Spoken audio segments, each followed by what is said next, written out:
Asia hospital, Patna के अगमकुआ थाना इलाके का वो हॉस्पिटल जहां सुरभि और उसके पति दोनों मिलकर अस्पताल चला रहे थे। अचानक बीते दिन दोपहर में दिन दहाड़े सुरभि पर गोलियों की बौछार की गई, जिसके बाद सुरभि की मौत हो गई। अब मैं उस हॉस्पिटल में मौजूद हूँ जहाँ सुरभि डायरेक्टर थी, बतौर डायरेक्टर काम करती थी, और ये वो एशिया हॉस्पिटल है और ये दरअसल उस हॉस्पिटल का एक्सटेंशन बिल्डिंग है। सबसे पहले इसी सोफ़े पर नज़र पड़ी कि चूँकि ये आपको सोफ़ा मैं दिखाना चाहूँगी जहाँ पर कुछ स्टाफ्स बैठे हुए थे और वो स्टाफ थे जिनकी ट्रेनिंग चल रही थी। ट्रेनिंग के लिए बाकायदा दिल्ली से कुछ मेडिकल स्टाफ आए थे और उन लोगों ने ट्रेनिंग दी, और ये आपको कुछ कागज़ भी नज़र आएंगे। लेकिन सबसे ज़रूरी बात यह है कि इसी सोफ़े के बगल में आपको वो केबिन नज़र आएगा जिस केबिन में सुरभि बैठती थी, जिनका ऑफिस था, कमरा बना हुआ था बाकायदा, और ये आपको फाइल्स दिखेंगी। इसके अलावा वो बैग नज़र आएगा। क्या कुछ पुलिस अलग अलग एंगल से जांचबीन करती है वो देखना होगा, लेकिन इस वक्त आप तमाम वो चीज़ें देख रहे हैं। चूँकि संभव है कि किसी चीज़ को लेकर वो डिस्कशन कर रही हो, क्योंकि फाइल्स पड़े हुए हैं। इसके अलावा आपको सैनिटाइज़र नज़र आएगा, और ये उनकी कुर्सी है सुरभि की, जो यहाँ पर नज़र आ रही है, दिखाई दे रही है। अब 6 गोलियां उन पर चलाई गई। निशान कहाँ कहाँ हैं ये आपको एक निशान नज़र आएगा, ये आप देख सकते हैं, चूँकि एफएसएल की टीम ने इसे घेर दिया है और ये आपको 6 नंबर लिखा हुआ है। इसके अलावा ये देखिए, ये 7वां निशान है। इसी तरीके से अलग अलग जगह निशान बनाए गए हैं। ये 5वां निशान है। मतलब इस तरह गोलियां चली कि अंदर छेद हो गया।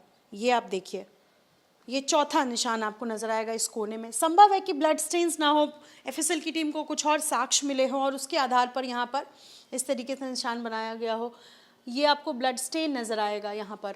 इसके अलावा ये दूसरा, यहाँ पर भी घेरा बनाया गया है, ये भी स्टेन्स है, और ये पहला।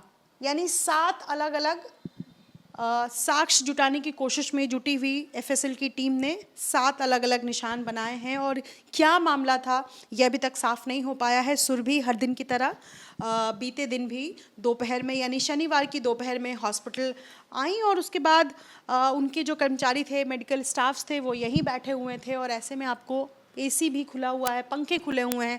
यानी जो जैसे था वो बीते दिन से ही बिखरा हुआ नज़र आ रहा है।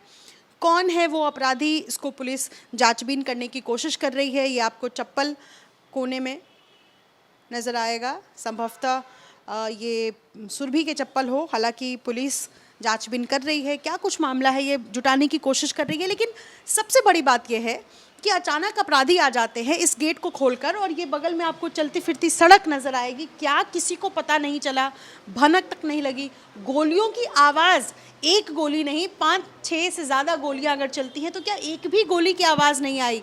सबसे बड़ा सवाल ये है। ये आपको लिफ्ट नज़र आएगा, चूँकि यहाँ सीसीटीवी भी है, लेकिन सीसीटीवी बंद नज़र आ रहा है, यानी सीसीटीवी अभी तक सुचारू नहीं हो पाया है। और ऐसे में ये एक कोशिश है कि पुलिस जो है वो अलग अलग एंगल से जांचबीन कर रही हो। और ये आप देखेंगे कि जो पूरा कॉरिडोर है ये बिल्कुल खाली है, ये सब कुछ खाली नज़र आ रहा है।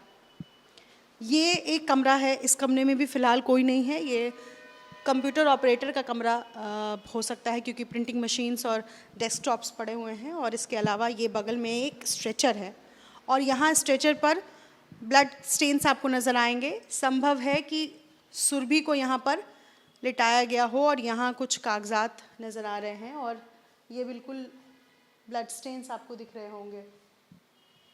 तो देखिए, पुलिस का काम है ये कि वो जांचबीन कर सके, लेकिन अलग अलग एंगल से जांचबीन करने की कोशिश। फिलहाल सुरभि की बॉडी को पोस्टमार्टम करने के बाद उनका दाह संस्कार आज सुबह कर दिया गया है, लेकिन उनके पिता और उनके पति के मुताबिक अभी तक ये पूरा मामला क्या है ये स्पष्ट नहीं हो पाया है। पुलिस अलग अलग एंगल से जांचबीन कर रही है, लेकिन बड़ा सवाल ये है कि बिहार की राजधानी पटना में दोपहर में एक हॉस्पिटल संचालक की हत्या हो जाती है, और पुलिस अब तक हत्यारे को नहीं ढूंढ पाई है, अभी तक कोई सुराग नहीं लगा पाई है, और एक बार फिर सुरक्षा व्यवस्था पर सवाल खड़े हो रहे हैं। आपने सहयोगी शैलेश सिंह के साथ निधि श्री, एबीपी न्यूज़ पटना।